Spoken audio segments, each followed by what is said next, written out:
Medyo. Konti lang Pero po. mabalik din rin. So, isahin po natin itong Mataas ano. sa sugar ko ngayon. Nabot ko ng tunay. Mataas na po talaga Taas na. Yan, susubok po si nanay ng stream vitality natin. Ayan.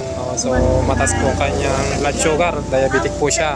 Yan po. Dito po tayo ngayon sa Alaminos, Pangasinan. So, yan. Okay, isang sachet, pagkatuloy mo siya, 30 minutes na po, ano mo na bago kumain. Susubok po si nanay ng extreme vitality. No. Pero dati hindi nyo naman siya nararamdaman, di ba? Hindi naman nararamdaman ko siya pero bihira. Ah, Kaya lang bihira. yung ano, pagdating ng gabi na yung I-trigger niya kasi yan, no? alas 8, alas 20 na ganyan. Nararamdaman ko sa likod ko, talagang tumutunog yung pawis ko. Oh, maganda yung kanya po, yung Tapos effect niya. nanginginig yung katawan ko. Ganda, ganda. Kanyan, healing crisis yan. Pagka nalampasan mo yan, ma'am, maginawa ka na dyan. Oo. Basta ilabas, pipilitin niya kasi yan eh.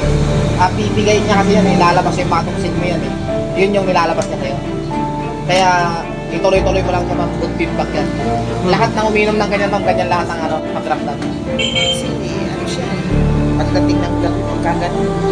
Lalo pag wala akong kasama dito, nanginginig yung katawan ko pagkaganon. Oo. Naninervous ako, mga kahawa na nangyayari sa akin. Maganda yung feedback sa inyo, ma'am. Talagang ang bilis ng effect niya.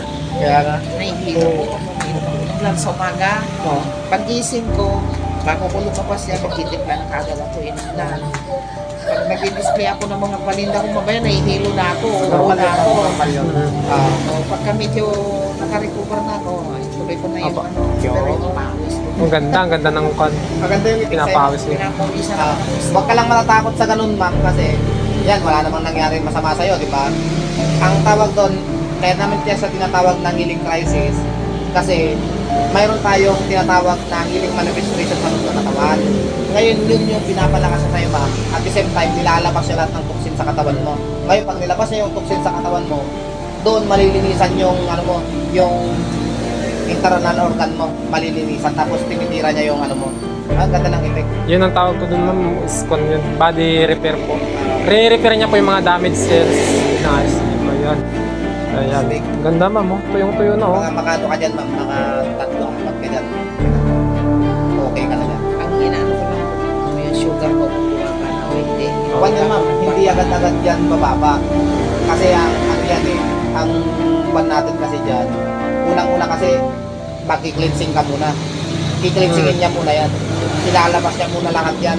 Kasi parang, parang, ilalabas niya muna lahat yan at the same time, yun yung, unti-unti yan, ma'am, unti-unti. Para ka nag-change oil, parang motor ma'am yun. Change oil. Unti-unti yan. Kaya, nyo lang, ma'am, tsagayin nyo lang siya, tsagayin nyo lang. Huwag muna kayong, ma'am, huwag muna kayong maiinip na pag-treatment kasi darating din kayo doon na talagang gagaling kayo. Opo. Gagaling yan, ma'am. Kapag kaganyan ang feedback niya. Ganda, bilis, oh. Diabetic si ma'am, oh. Ilang taon na po kayong diabetic, ma'am?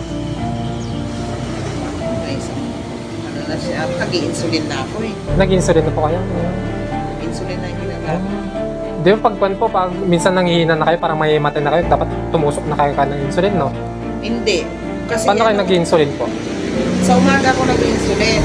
Opo. Tapos, sa gabi, bago rin ako matulog. Yun ang recommended ni Doc. Oo. Opo. Sige. So, mataas na rin po yung diabetes nyo, nag-insulin na eh. Sa prangkiyas po yun, doon yung tinutusok ko sa kamay po, sa braso, Dito sa tiyan. sa tiyan. Basta tuloy-tuloy nyo lang, ma'am, huwag kayo matakot. Tuloy-tuloy. Maganda yung feedback sa inyo. Maganda yung feedback ng plano. Panalo. Panalo yan. Sige ma'am. Sige po, thank you po. Di ba sa susunod ulit, next week po ulit, dadaan po kami. Bibisita naman kami para makita natin yung feedback. Kasi inaalagaan po talaga namin ng mga kliyente namin, mga pasyente namin. Ayos na yan. Naantay ko si Jenny na punta rito. Baka ako napupunta. Ito guys, yung sinanay na nag-take 3 sa Shipa lang po. Ito yung effect kanya sa kanya na yung dating yung sugat niya mamasa-basa. Ngayon tuyo na siya. O, yun, na-form na siya. Ito si nanay. Ayan. Ito po kami sa Sabaro ngayon. Kinamusta po namin si nanay yung effect sa kanya. So, ang ganda ng feedback. Yan po yung testimony ni nanay. So, abangan niyo po yung buha ng testimony niya.